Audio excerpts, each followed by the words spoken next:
Next up is a loaded RDL, a Romanian deadlift. So we're gonna do a double leg RDL with weight. Now you don't necessarily need a kettlebell. You could hold a dumbbell as well. You could even hold a gallon of water at home, something with weight though.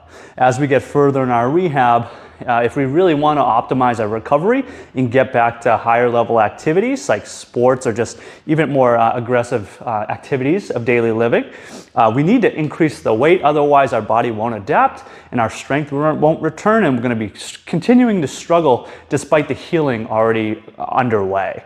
So with this one, I'm going to be utilizing a kettlebell, but again, you can use whatever weight you have. We're going to be taking on a little bit of a bent knee position, so nice soft legs. So this is a stiff leg RDL. So my knees are not going to bend any further than this. What I'm going to really emphasize is my butt going back, this hip hinge. So I like to say, pretend like you're trying to shut a door behind you with your butt. You're going to initiate this movement by your butt sticking your butt back and keeping your back flat throughout. So don't round your back. Don't arch your back, try to keep it neutral. So whatever position your back is in to start is where it stays. So butt goes back, my spine stays flat. And then as soon as I get to a depth where I either lose control or I start to get a pull in my hamstrings, almost like a hamstring stretch, that's as far as you need to go. Because if you go too far, you're gonna start rounding your back and then you lose the stability of the part of the exercise.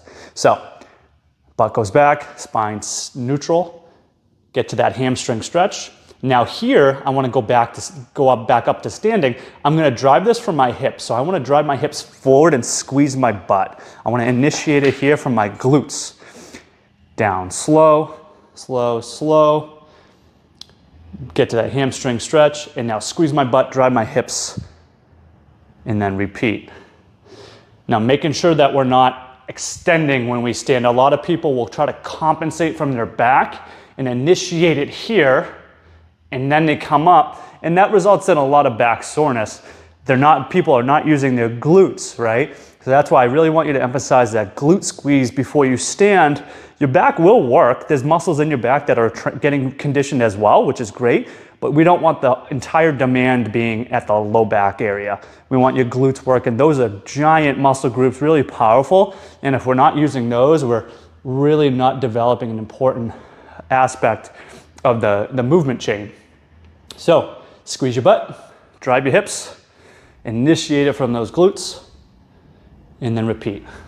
About a 4-second down, 1, 2, 3, 4, 2 second up, and then repeat.